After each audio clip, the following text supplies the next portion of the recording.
dan zikir diberikan kita tadi ilmu pengetahuan.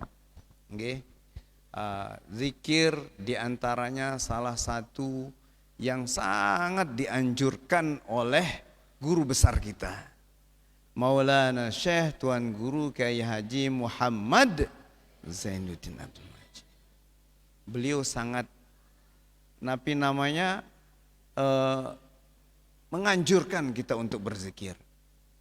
Bahkan beliau mencontohkan kemana saja beliau pergi, beliau tidak pernah lepas dari tasbihnya.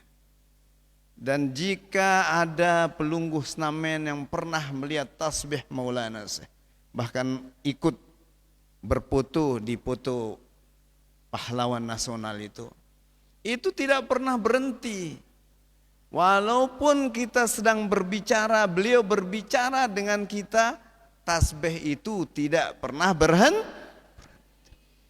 Jadi beliau itu lisanan zakiran, kalau lisan sedang berbicara tentang hal lain, memberikan hikmah kepada kita, memberi nasihat, itu hati tidak pernah lepas dari zikir kepada Allah.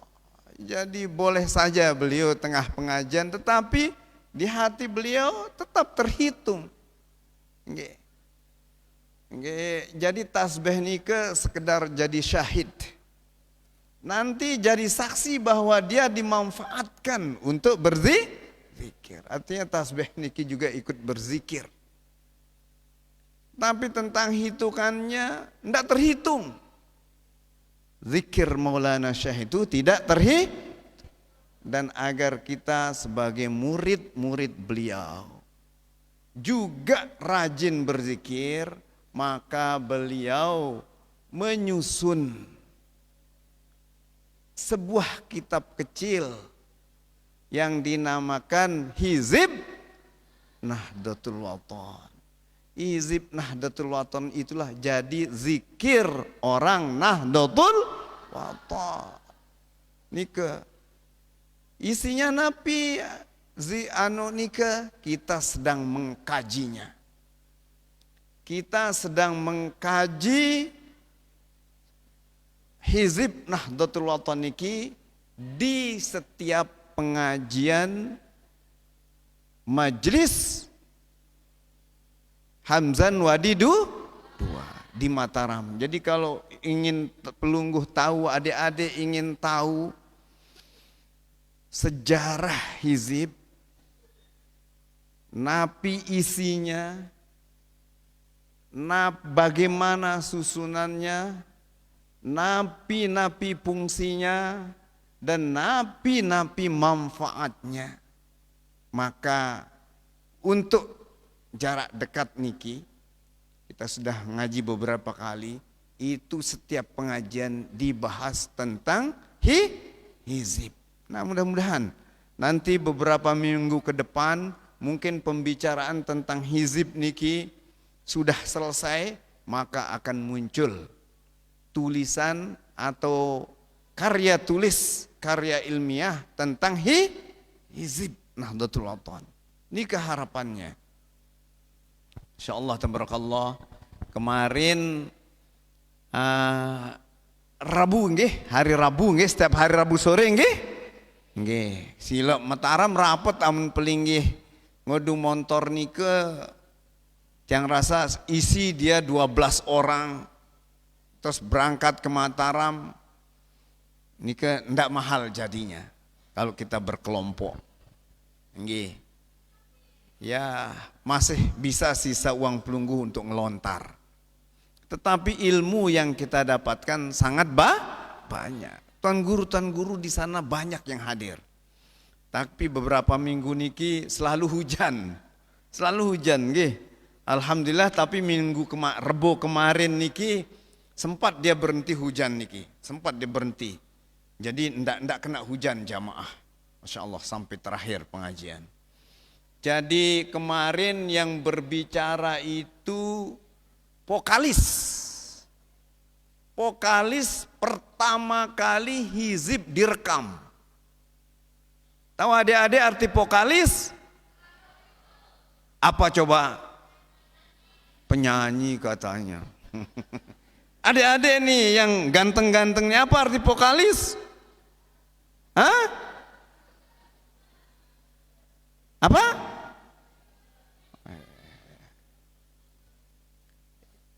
Vokalis itu sama dengan mukri sebenarnya. Sama dengan mukri. Apa mukri adik-adik? Hah? Ya, yang jadi depan untuk membacanya. Baik dengan suara bagus, dengan suara lagu, ya, atau dengan lagu biasa-biasa saja.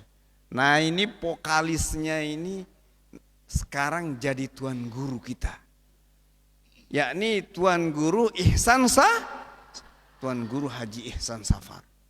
Beliaulah jadi vokalis pertama kali yang direkam suaranya untuk merekam hizib Nahdlatul Ulama saat beliau masih di Pancor menuntut ilmu seperti kalian. Tapi beliau mengatakan, apa itu hizib? Tahu adik-adik apa itu hizib? Coba ada satu yang angkat tangan. Apa itu hizib?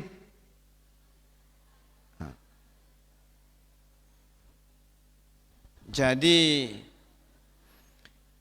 Tuan Guru Ihsan Safar mengatakan hizib itu adalah susunan doa dan zikir yang teratur.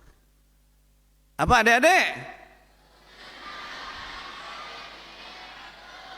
Susunan doa dan zikir yang teratur. Ada kata-kata yang teratur. Kenapa disebut yang teratur? Dimulai dari Al-Quran, terus sholawat, terus doa para wali, terus diakhiri dengan doa Asmaul Husna sebagai doa pamungkas. Itulah makanya hizib ini disebut dengan kumpulan doa dan zikir yang teratur. Jadi kalau pelungguh membaca hizib dari awal sampai akhir, itu artinya kita berdoa dengan Al-Quran, kita berdoa dengan hadis, kita membaca sholawat, kita berdoa dengan doa para salafus saleh, para waliullah. Nah di sana itu ada 70 waliullah yang punya doa. Ditambah penyusunnya Maulana Syekh Tuan Guru Kiai Haji Muhammad Zainuddin Abdul Wajid selaku Sultanul Aulia, rajanya para wali. Maka yang di situ itu tercantum sebanyak berapa? 70 ditambah 1 plus Sultanul Aulia. Jadi ada 71 doa dan zikir yang seluruhnya itu ketika kita membacanya itu adalah bagian dari zikir. Masya Allah, tabarakallah.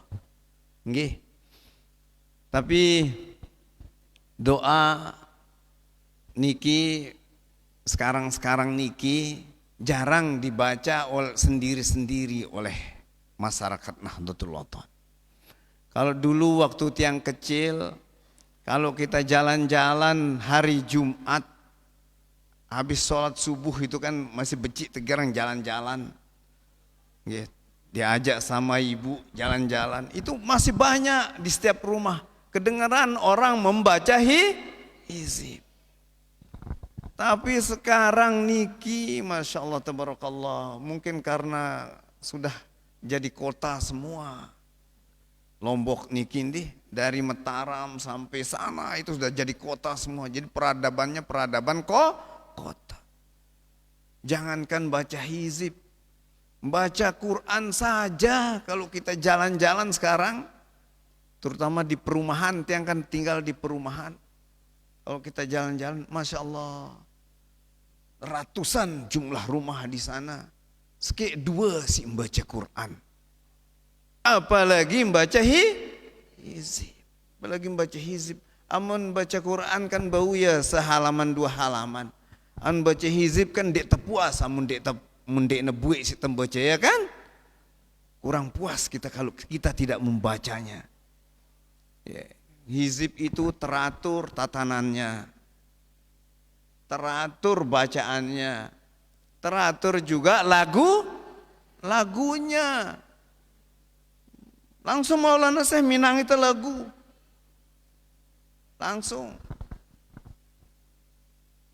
Ada lagunya masing-masing.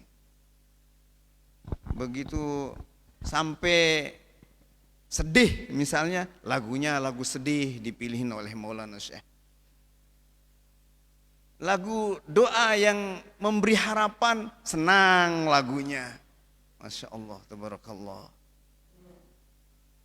Nggih, kan malah doa ya jamila sun'aya man kullama dahimal amru jalama dahima ya ghiyasal mustaghisina wa ya madiyal hukmi idza ma hakama. Itu lagunya itu asli dari Maulana Syekh. Terus ketika sedih sedikit, doanya Siti Aisyah misalnya, ya sabighani'am wa ya dafi'ani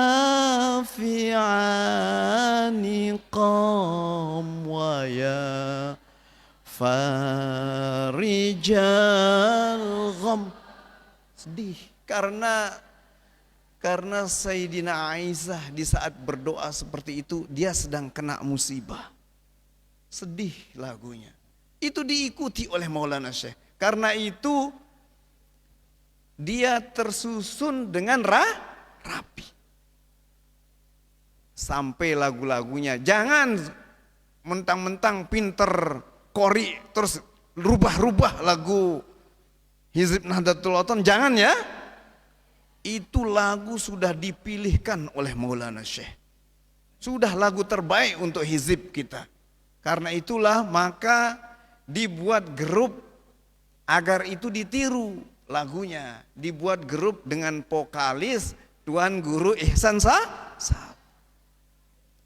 Dan ternyata karena ini adalah hal yang sangat besar. Hizib ini adalah sesuatu yang sangat besar. Maka hizib ini mendapatkan banyak cobaan. Ketika mau disebarkan lewat lagu, lewat lewat rekaman. Kata ceritanya Tuan Guru Ihsan, mereka dibawa untuk rekaman ke studio di Mataram. Studio Gemini namanya di Mataram dulu. Jadi sudah baru nyampe pertengahan katanya ada suara yang lewat. Entah kadang-kadang teman-temannya lagi ngeraos, terlapar nih. Wah lapar tuh, masuk dia suaranya. Dan zaman dulu katanya, enggak seperti sekarang computerize. Bau itu molong kan? Polong suara itu sambung lagi. Tapi zaman dulu enggak bisa karena pakai pita. Enggak bisa disambung pitanya. Jadi kalau sudah rusak ulang lagi dari awal. Sampai katanya sudah hampir selesai, sudah tengah malam, kedengeran suara anjing menggonggong katanya. Masuk di situ.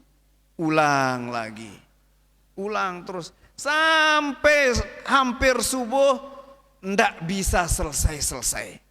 Dari pagi sampai tengah malam nggak selesai rekamannya. Akhirnya mereka pulang. Pulang dengan rekaman tidak sukses, tidak selesai rekamannya. Nah, ini cerita rekaman hizib Nahdlatul Wathon yang begitu banyak tantangannya.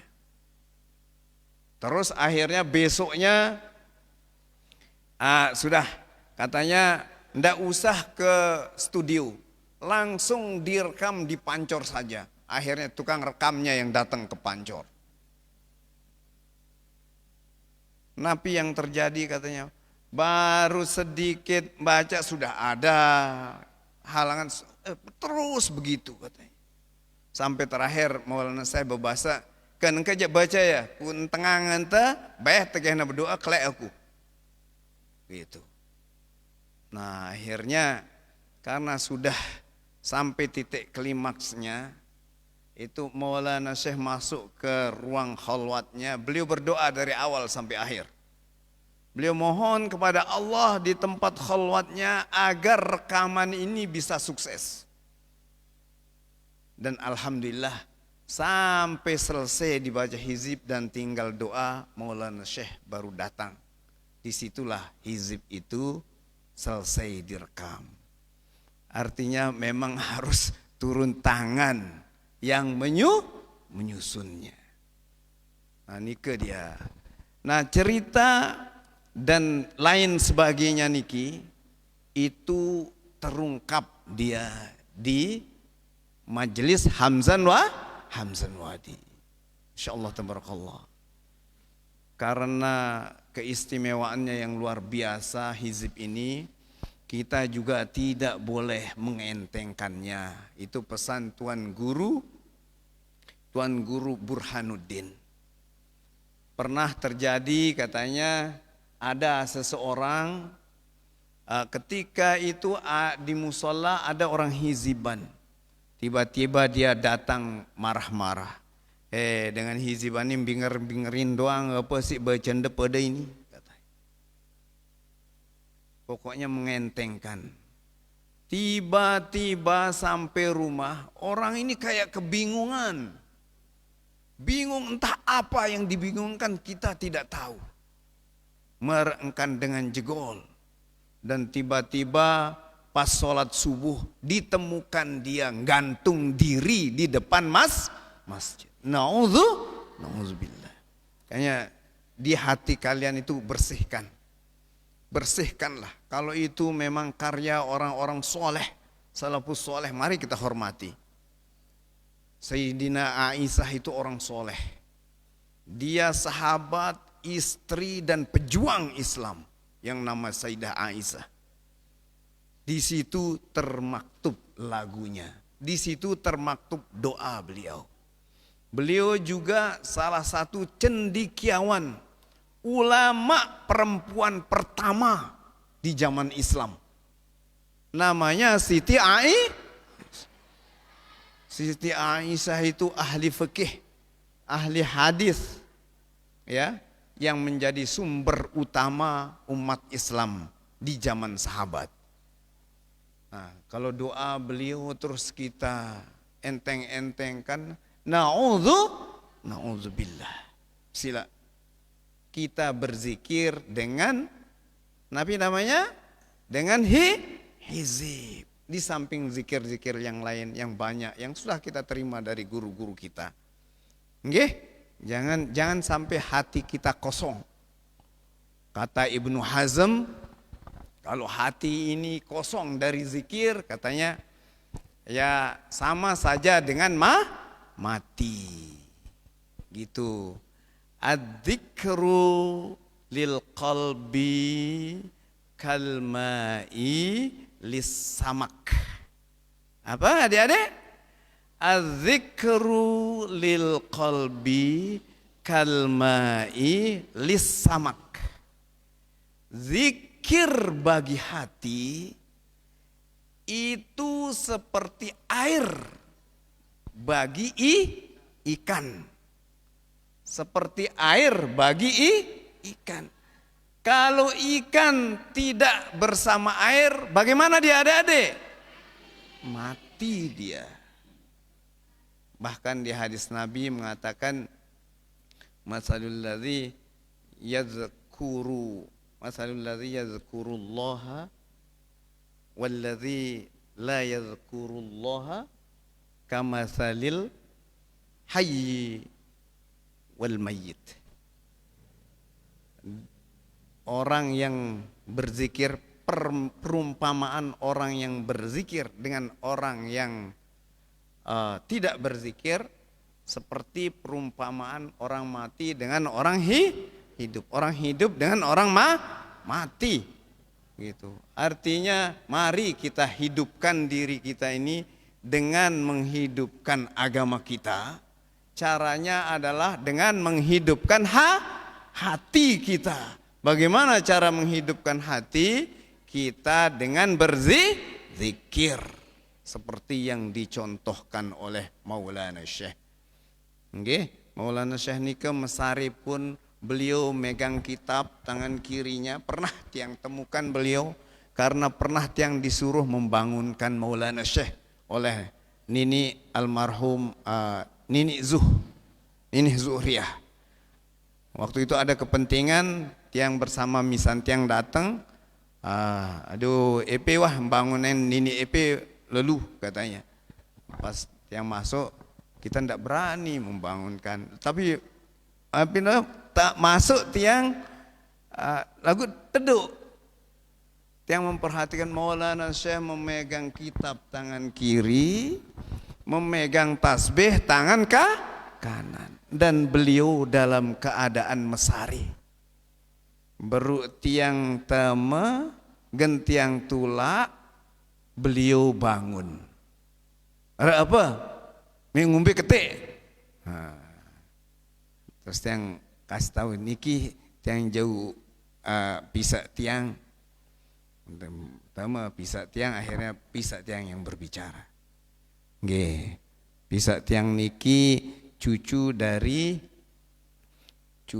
dari saudaranya Maulana Syekh yang perempuan. Nikah dia. Jadi setelah tiang bangunkan, setelah tiang dia masuk berdua, tiang keluar waktu nikah. Tapi begitulah Maulana Syekh. Artinya beliau tidak pernah berhenti belajar dan berzikir. Adik-adik juga begitu. Kalian kan lagi belajar nih. Kata Maulana Syekh, ini pesannya kepada kita dulu yang mau sekolah ke Jakarta. Jangan lupa pas mau tidur pengantar tidurnya adalah baca buku. Karena biasanya adik-adik ya, kalau kita mau cepet tidur tuh baca buku. Baru semenit sudah ngantuk kita. Nah itu diajarkan oleh Maulana Syekh. Kalau kamu mau tidur, upayakan baca kitab kamu sampai ketiduran. Itulah biasanya yang terngiang-ngiang nanti bahkan bisa masuk dalam mimpi. Sudah setengah. Waduh. Nggih, udah panjang pengajian kita. Sila nanti juga ada acara pengajian sore, yakni pengajian Hizbullah. Yang sempat hadir, nggih sila kita ramaikan dia. Di situ juga insya Allah para tuan guru juga akan hadir. Demikian dari tiang, mohon maaf yang sebesar-besarnya. Wallahul muwaffiq wal hadi ila sabilir rasyad. Wassalamualaikum warahmatullahi wabarakatuh.